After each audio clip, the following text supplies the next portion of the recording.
બટાકાનું આજે હું રસાવાળું શાક બનાવવાની છું. લગ્ન પ્રસંગમાં જેવો બટાકાનું શાક હોય છે એવું જ આજે આપણે બનાવીશું. એના માટે મેં અહીંયા 6 બટાકા લીધા છે. હવે હું એને બાફીને છાલ કાઢીને રેડી કરી દઈશ. અને મેં બાફીને રાખ્યા છે, છાલ કાઢી દીધી છે. હવે આને મોટા પીસીસ કરી દઈશું. મેં સમારીને રાખ્યા છે. અહીંયા એક મેં તાવડી લીધી છે, ગેસ ચાલુ કરી દીધો છે. આની અંદર 3 ચમચી તેલ એડ કરીશું. તમે તમારા ટેસ્ટ પ્રમાણે વધારે ઓછું કરી શકો છો. આની અંદર 1 ચમચી જીરું,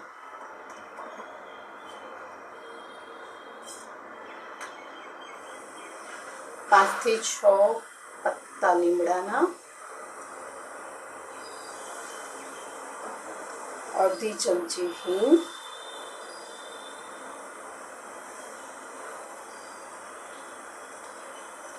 અને થવા દઈશું. વઘાર થઈ ગયો છે તો હું આની અંદર 3 ટામેટા મેં લીધા છે એડ કરું છું.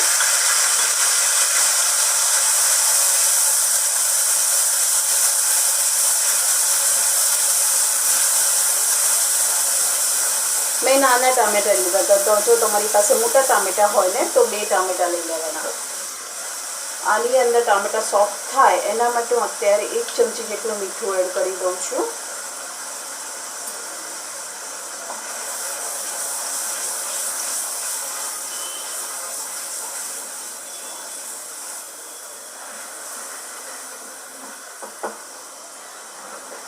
અને 2 મિનિટ માટે થવા દઈશું.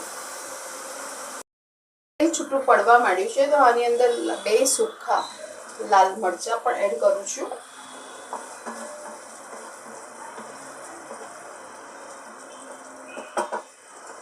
આની અંદર મસાલા કરી દઈશું.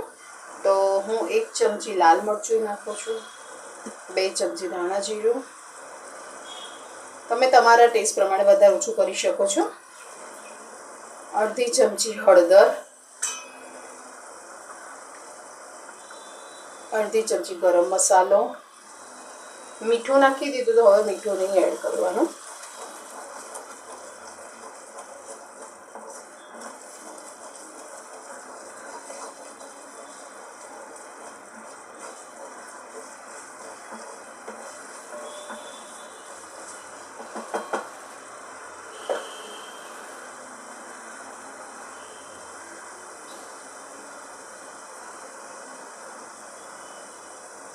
તેલ છૂટું પડવા માંડ્યું છે તો જે બટાકા છે ને એ બટાકા બધા અંદર એડ કરી દઈશું.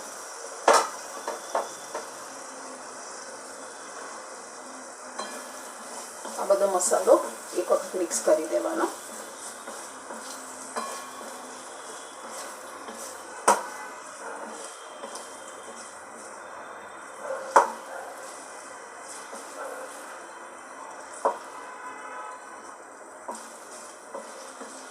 હવે આની અંદર થોડુંક પાણી પણ એડ કરી દઈશું. તમારે કેટલું કટ કરવું છે એ પ્રમાણે પાણી એડ કરવાનું. આ રસાવાળું બહુ જ સરસ લાગશે. આ પૂરી સાથે બહુ સરસ લાગે છે. અને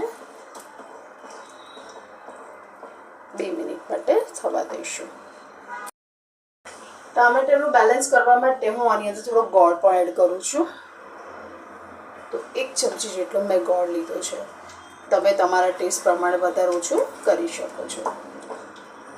હજી પણ હું થોડુંક પાણી એડ કરીશ, કારણ કે જમતી વખતે પાણી પછી એબ્ઝોર્બ થઈ જશે.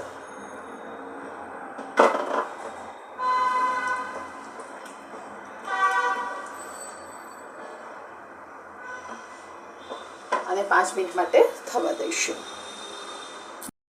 5 મિનિટ માટે થવા દીધું હતું. જો તેલ છૂટું પડી ગયું છે ને તો આની ઉપર હું થોડીક કોથમીર પણ એડ કરી દઈશ. બહુ સરસ ટેસ્ટ આવશે. અને મિક્સ કરી દેવાનું. હવે હું ગેસ બંધ કરી દઈશ, કારણ કે જ્યારે જમવા બેસીશું ને તો રસો એકદમ ઠીક થઈ જશે. તો અત્યારે હું ગેસ બંધ કરી દઈશ અને એક સર્વિંગ બાઉલમાં કાઢી દઈશ.